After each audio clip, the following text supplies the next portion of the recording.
Thank you, Petra. Okay. This is the 11th grade peer group meeting. Welcome, everybody. I want to remind you that we can see each other, but we can't see y'all. So if you have any questions, you can put them in the Q&A down below. You can't put them in the chat, put them in the Q&A, and then we'll try to answer them as we go. And so I'll try to answer for Mr. White, and he will try to answer for me as we move along.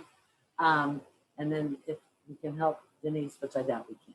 So I am recording this meeting, and it takes a couple of days, but it will be on the Stratford website. And when it's available, I will send out a parent email, so you guys don't have to keep checking back. You'll just know when it's there.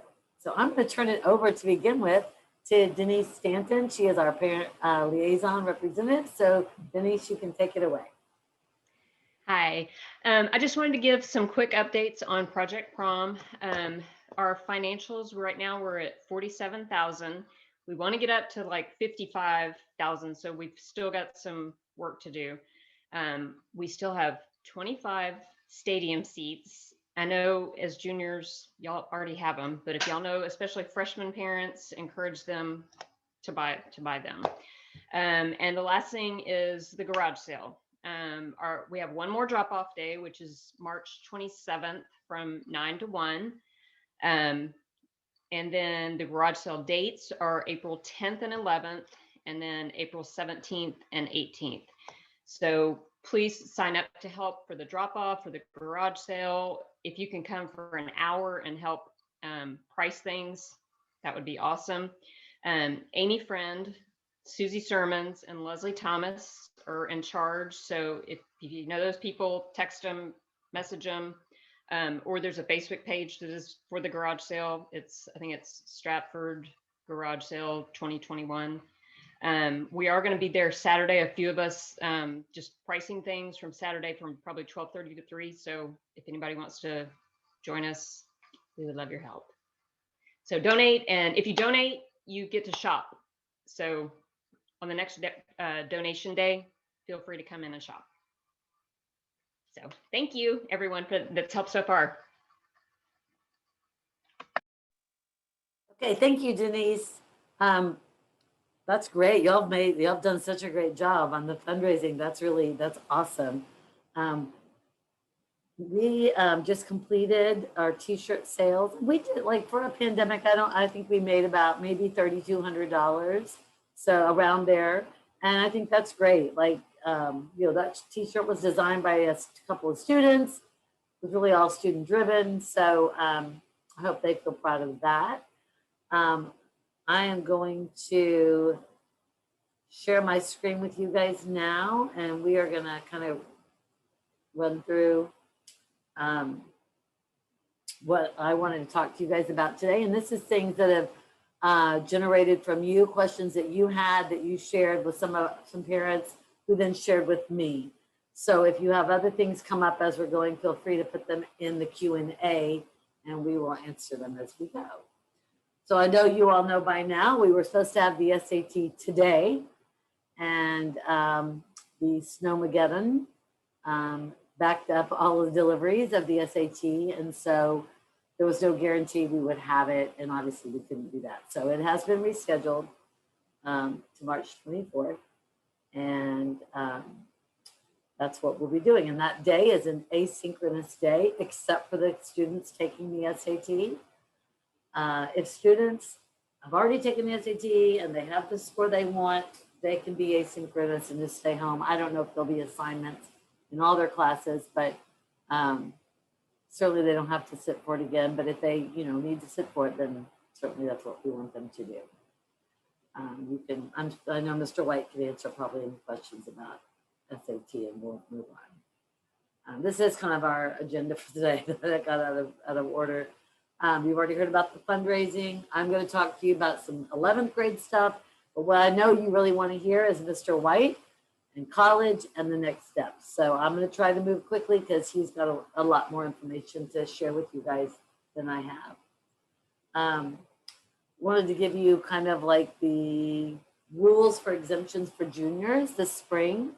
This was put out in the school newspaper at the last publication. And so I just kind of took it from there. But here are what has to happen in order for juniors to be exempt. They may exempt 3 finals using these exemptions here, which are they have to be in good standing and pass their end of course exams. Whatever class they want to exempt, they have to have an 80 or higher in that class. All their fines, any textbook fines have to be cleared by Friday, May 14th, 2021. That's this year. They can't have been in ISS, which is in-school suspension, or out-of-school suspension, or any kind of alternative of placement during the spring semester. And all detentions need to be served.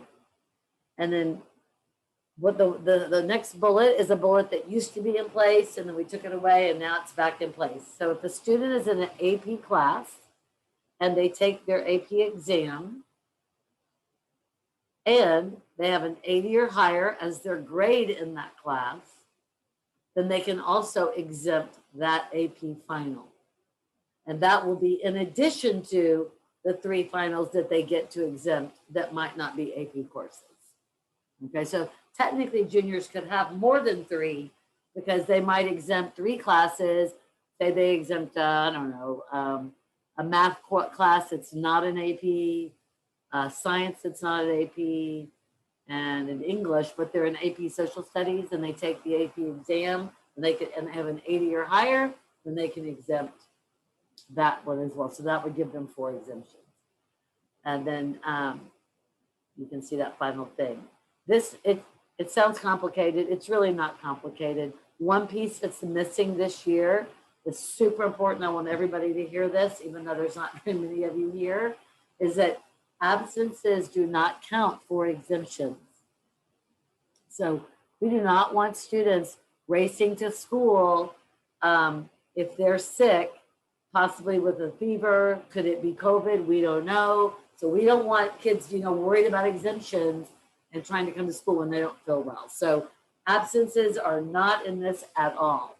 In a minute, I'm going to talk about what absences do impact, but they don't really impact exemptions. Okay. And the next one is, I'd like to come back to that one if possible. There we go. Let me go to this one first. This is our attendance and our buyback. And this is a lot. And when this goes on the website, you can really look at it. But what I want to talk to you about is what attendance does count for is if a student has so many absences that they would lose credit in that class. And normally in a regular year, you can see in here, I put 5 absences, the second bullet, this 5 absences per class, not total. You don't count up all the absences for their whole day, but each class. So you would look at how many absences in science, how many absences. It goes by class. You don't lose credit for every class. You lose it by your attendance in each class. If they have more than 5, then they lose credit for that class. That's how it's always been. What we did, we felt like this year with so many people in quarantine, being exposed, staying home to be on the safe side, that we needed to up that number. So when we did buyback from the fall, all of the grade levels used more than 10 absences. So students could have up to 10 and have not a penalty at all. And then over that, if they had 11 or more, then if they were passing that course, they still would lose credit for that course, okay? And you would know that because on their report card, by that grade would be a little asterisk. And if you went down at the bottom of the report card, it would say, lost credit due to attendance or something along those lines. I'm sorry, my dog's growling. So if they do lose credit for a course that they passed, then the state of Texas says they have to earn that credit back by seat time, giving us seat time. And so they can fulfill that seat time by attending after-school detentions, Saturday detentions, teacher tutorials before school or after school. What are they? The volunteer at the garage sale. They can, anything they do has to be before or after school. It has to be on their own time. And they keep track of it. And then when they've completed their hours, they would give it to me. So if you look on the PowerPoint, if a student had, say, and we had students with, I don't know, let's say 27 absences, okay? And they still passed the course.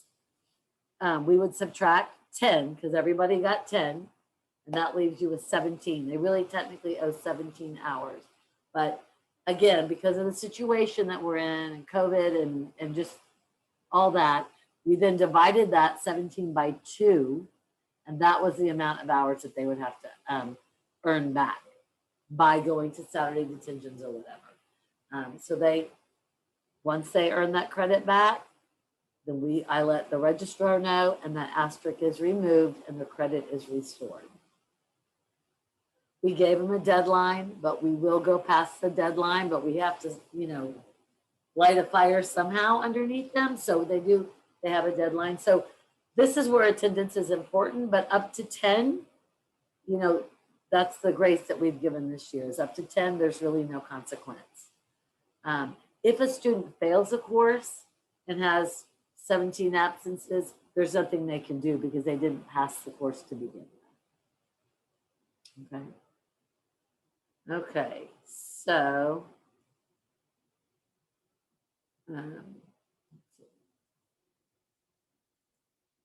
okay, I really, some people had asked about this mask policy, and so up until yesterday, I had this in the PowerPoint, and then, you know, the governor has removed the mask mandate, and so we're waiting to hear from the Texas Education Agency what schools are supposed to do. So I'm just going to go ahead and tell you what we have been doing, what we could possibly still do, and as soon as we know, when I can tell you, I'm sure Mr. Barnes will send y'all an email. So one way or the other, you guys will find out probably well before I need to send this to you. But this has been our policy and could possibly continue to be our policy. We'll soon find out.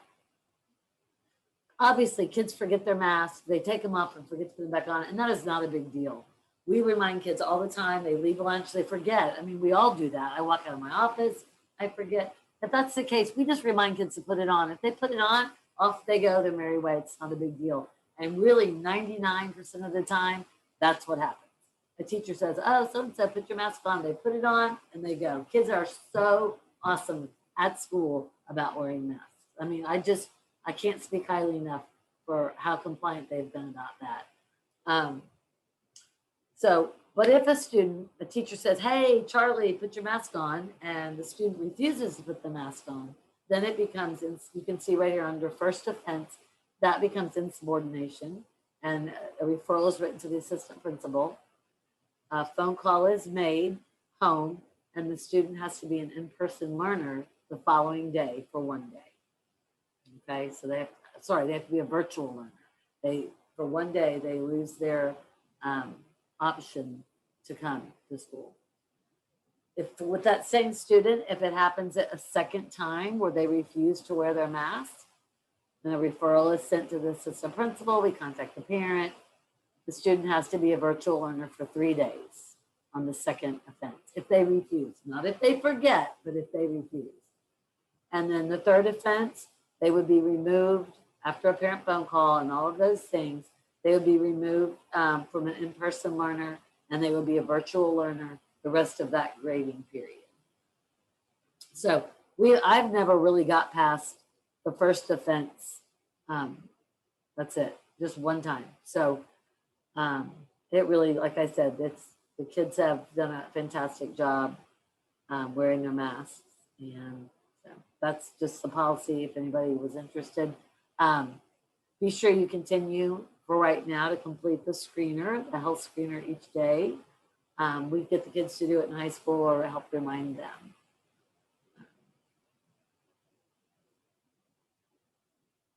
That's it for me. That was it. Were there any questions?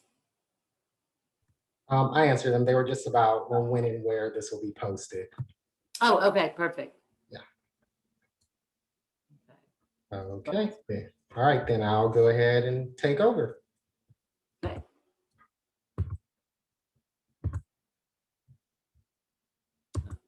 Oh, let me, 1 second, Mr. Okay. I think we just got an email. Let me see here. Of course, now mine's not loading.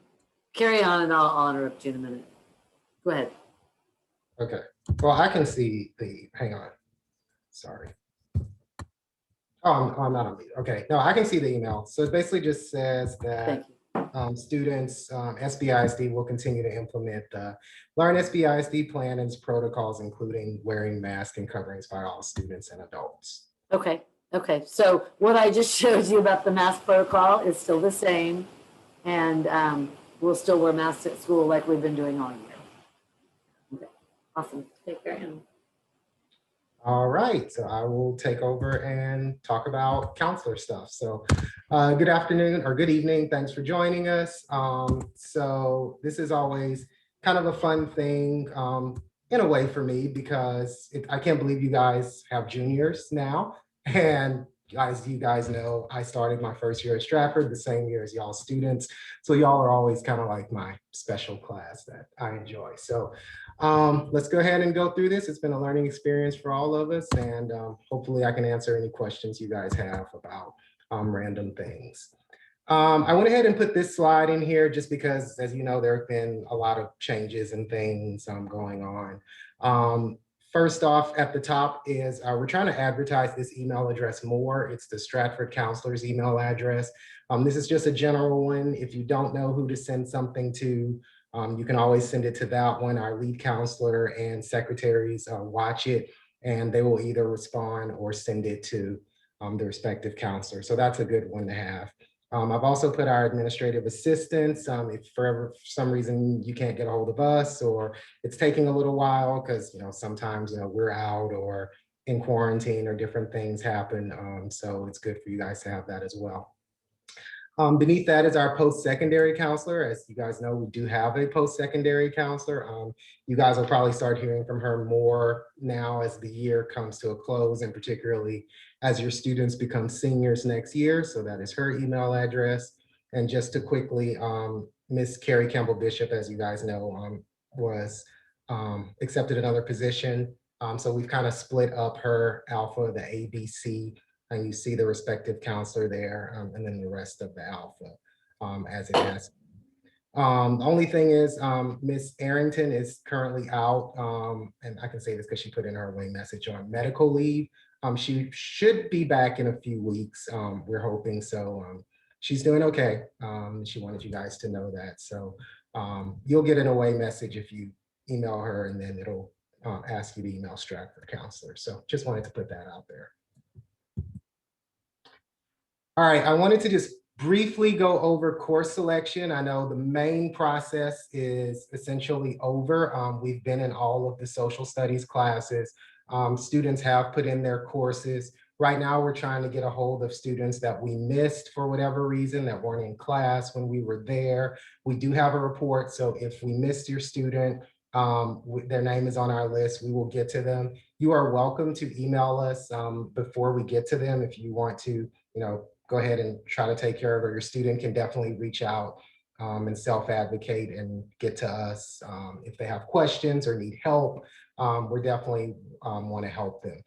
Even if they did put in their courses and they still have questions, they're of course welcome to email us or drop by the office, and we're happy to help them.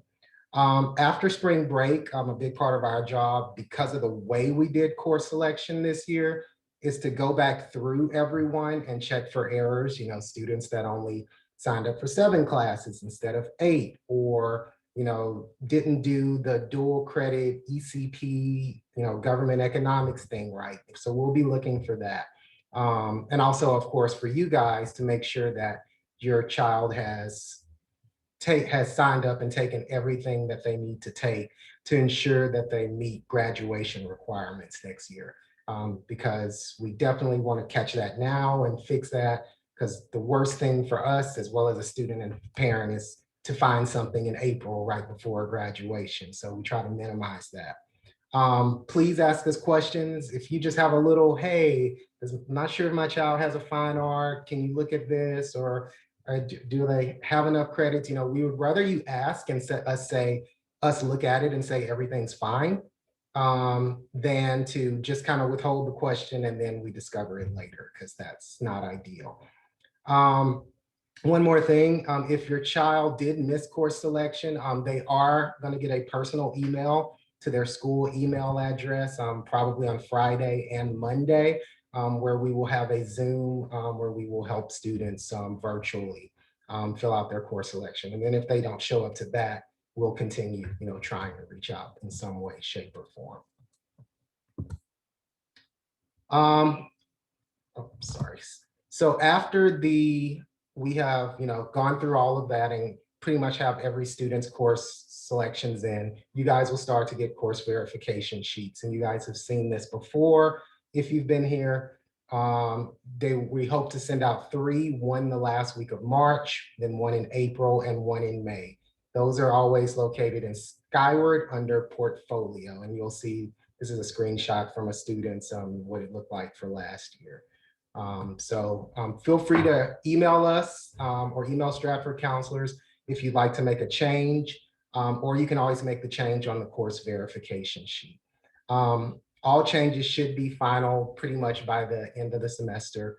June 4th is the official deadline for changes to courses. And this is just kind of what they look like. So they're just a listing of the courses that your child has signed up for, just to make sure we don't have any errors and that everyone's happy.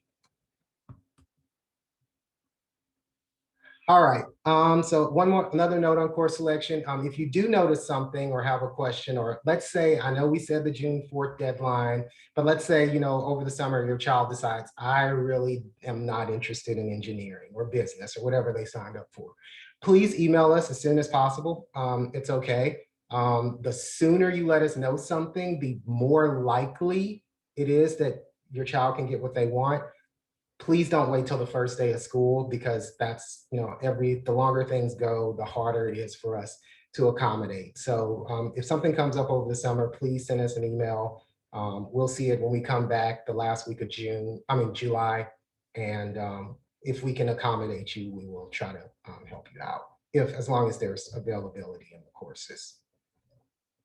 And I also put this little cartoon here just because yeah, a lot of times we have students, particularly juniors, that will sign up for things and sign up for courses. And that's great. We want them to sign up for rigorous courses, but then they often get this little bug called senioritis. And then sometimes they don't want to do anything senior year. And that becomes difficult because they can only get out of classes, at certain times. So yes, we want them to be rigorous. We want them to look good for college, but also be realistic to their motivation at this point.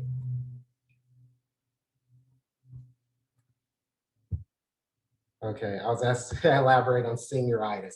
It's kind of a made up thing.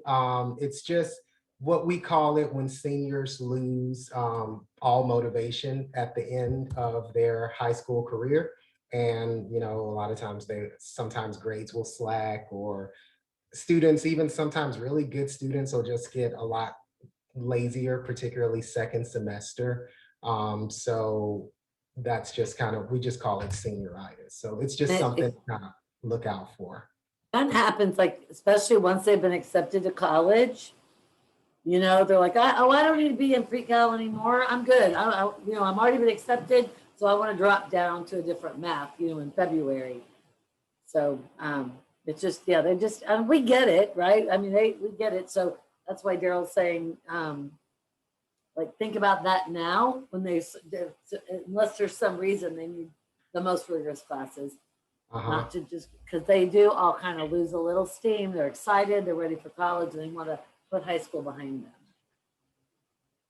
Very much so. And for, colleges, they really expect them to, keep the same level of academic, performance that they applied under.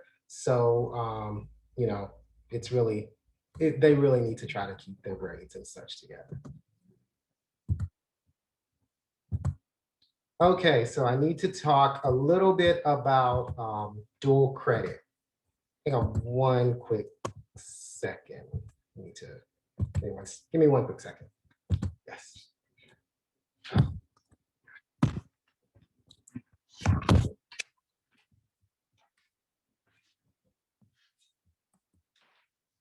Okay, sorry about that. Hang on, let me go back and. Okay, so for students who signed up for dual credit courses, we did email out, Mr. Harrington, I think from the Stratford counselor's email address, did send out paperwork that needs to be filled out. So if a student signed up for a dual credit course, first, then that's dual credit through HCC. So it's DC on the course verification sheet, not to be confused with DE that is on Ramps UT.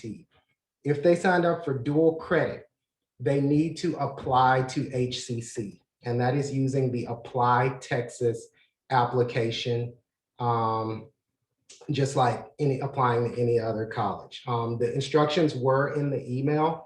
And then, so they apply to HCC. It really isn't that big of a deal. It takes about 20 to 30 minutes just to go through and put all the information in.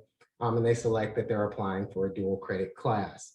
After that, wait a couple of days.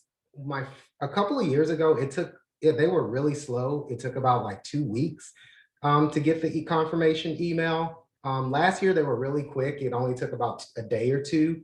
But they're going to send your student an HCC ID number. That number is essential to put on the paperwork. And then once the paperwork is done, they submit the paperwork to us. That's why we said they have to apply to HCC by March 11th. That is to allow time for HCC to process and send your student that ID number that is needed to put on the paperwork. Once they have the ID number and the paperwork filled out, they turn in the paperwork to us by Friday, March 26th. We're getting a lot of questions about National Honor Society. I asked Ms. Russo, who runs that, earlier today. Applications should go out. They're planning for Monday, March 8th, provided no more bad weather events or any other strange things that are happening this school year.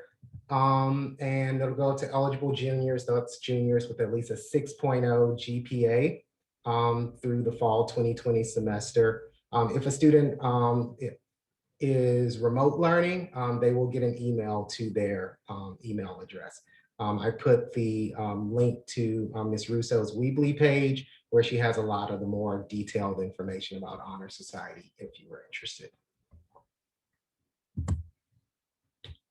Okay, I was asked to talk a little bit about what your child should be doing, as we prepare for post-secondary life in the real world, particularly about resume building. I spoke with Ms. Simpson, our post-secondary counselor. Any type of volunteer activity that your child does is really good, especially now with so many people in need and stuff like that. There are some virtual volunteer type things your child can do, virtual tutoring, reading, that kind of thing. Check with our post-secondary counselor or NHS and student council sponsors for some of those opportunities. And of course, there's always, just kind of looking out in the community. Definitely want to keep up with that stuff. The student can just, informally keep up with it. Naviance also has a resume builder tool. I know that we've talked about that before. If they haven't been keeping up with it, along the way, it's not as effective, but it definitely does still help. Try to keep resumes, 1 to 2 pages. I always find it amusing when students give me resumes to write letters of rec, and their resume is 6 times longer than mine. So, just kind of help them be a little concise with their resumes. And I'll talk a little bit about brag sheets and stuff like that in a little bit. But yeah, try to have the student find things that they really like to do. That really helps. Colleges, they can see, if students just doing something getting to college, or if they're really passionate about something. So that's something to think about. I got a couple questions in the chat box about GPA. If you go into Skyward, and I believe it is under portfolio, but it is available in Skyward. It will be on the rank letter as well. If you can't find it, just email me or email Stratford counselors, and we can definitely easily give you that information. That's pretty easy for us to access. But you should be able to find it in Skyward. Should students apply to HCC for both the fall and spring semesters, or will they have to apply again in the spring? They apply for the fall, and then it stays, so they only have to apply once. Good question.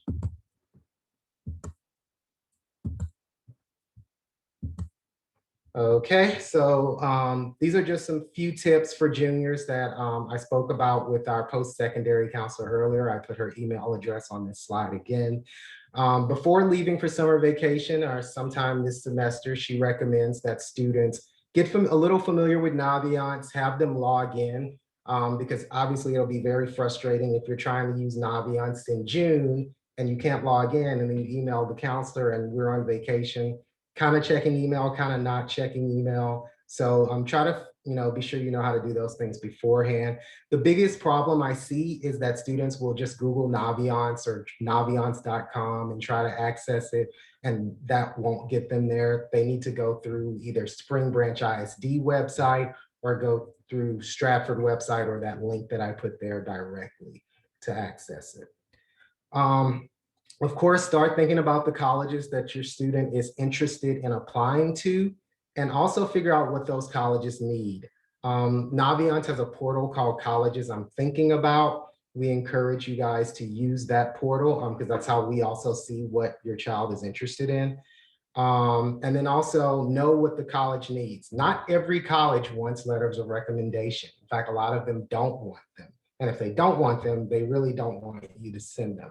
You may have heard a lot of colleges are test optional, and because of the pandemic, or even just in general, they're not weighing the SAT and ACT as highly.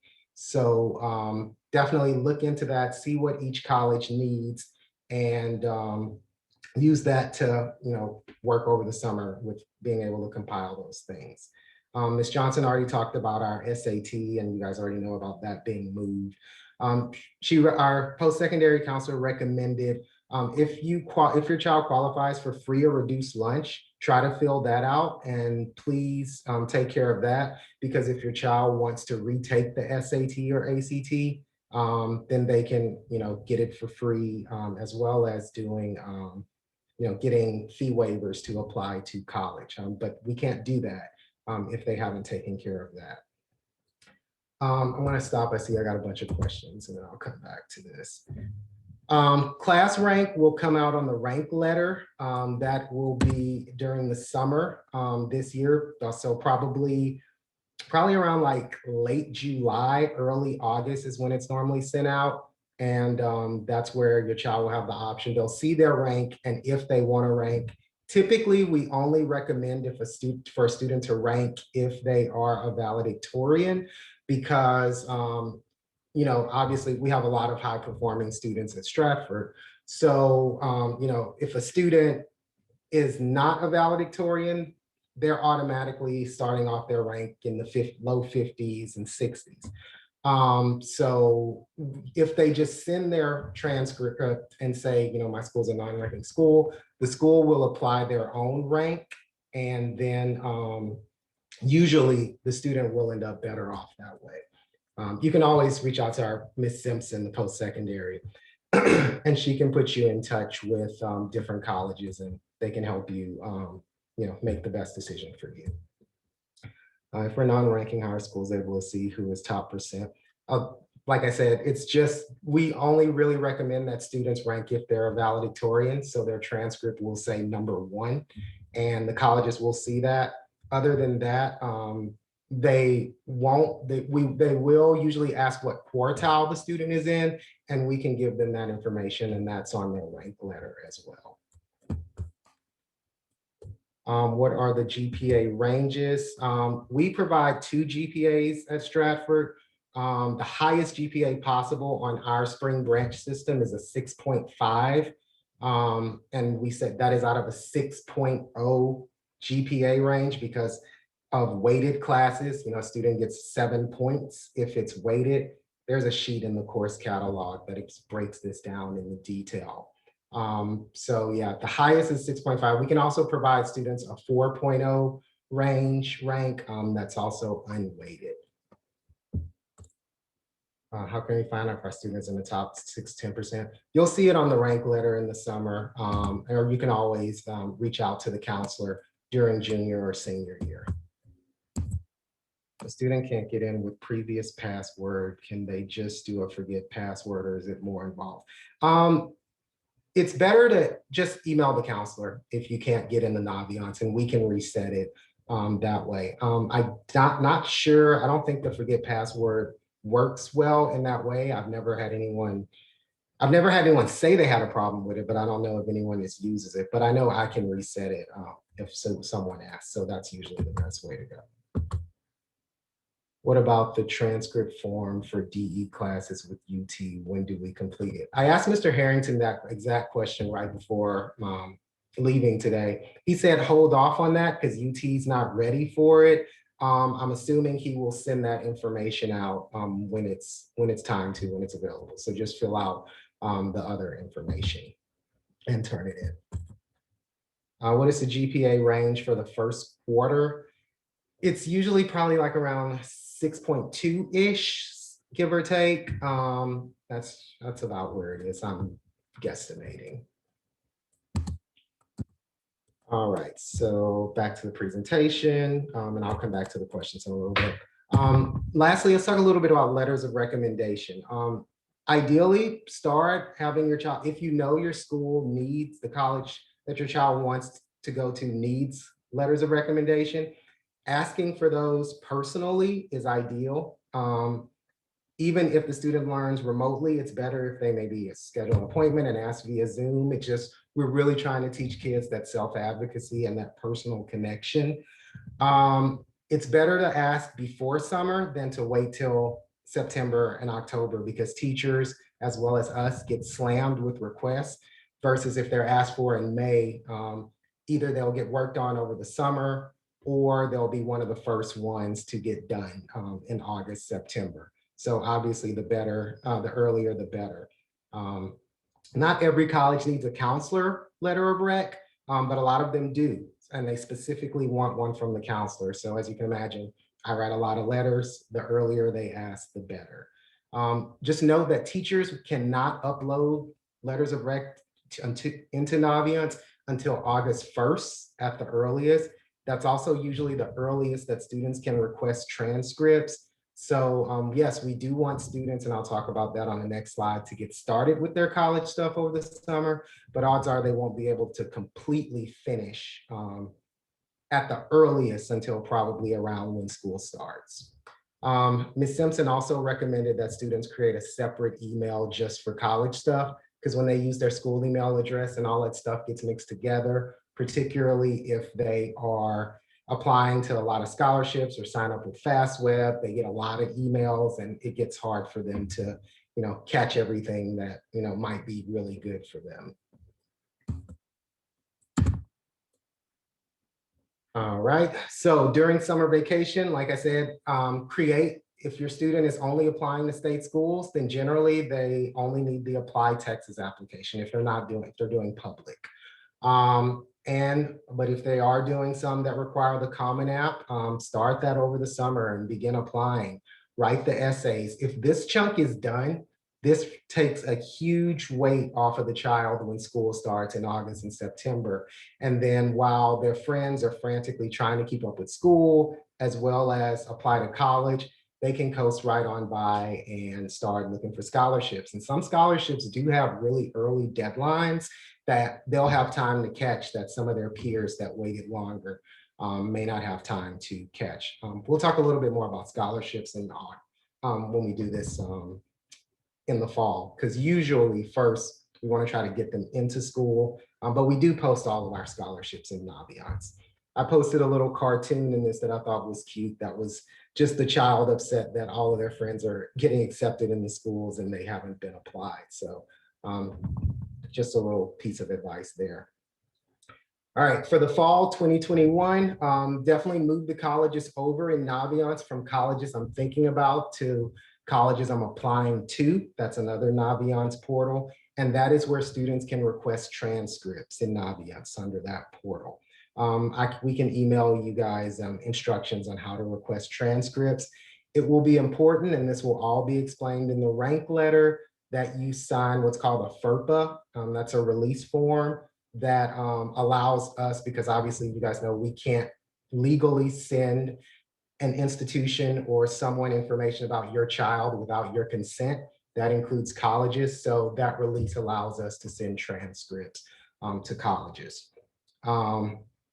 Follow up with letters of recommendation if the student needed them, and if they haven't already been sent. It is okay if you've asked someone a few weeks prior, hey, I was just checking, well, what's the status of my letter of recommendation? Always tell your child to please give someone at least 2 to 3 weeks minimum to write a letter of recommendation, because teachers, and I will say even I, get a little annoyed if a student needs one tomorrow.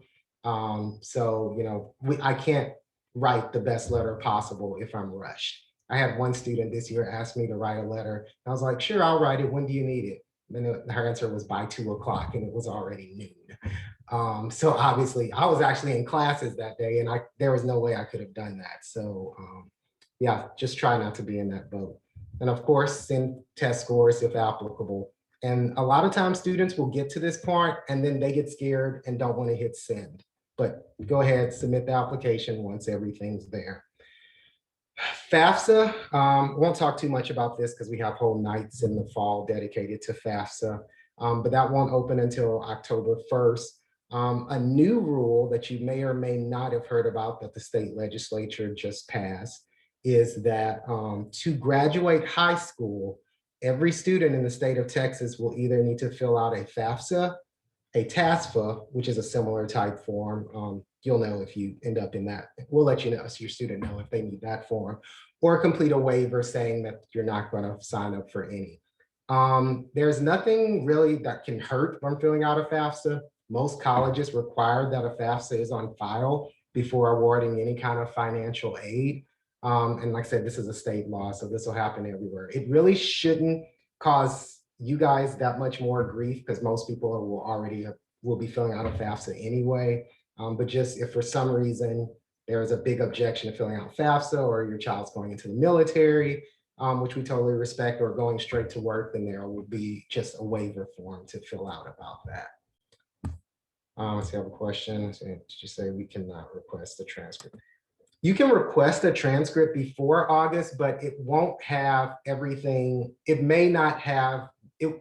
Your child will still be listed as an 11th grader, and they may, depending on how early you request it, it won't be. It may not have the spring 2021 grades on it yet. Also, our registrar gets a few weeks off. As you know, counselors are off for about 5 or 6 weeks over the summer. So usually that rollover where students will be classified as seniors and everything will be there is in August. Also, as you know, we're trying to get school started and things like that. So usually August is when transcripts are able to be sent out. All right, and I feel like I just talked a mile, and that was a lot of information.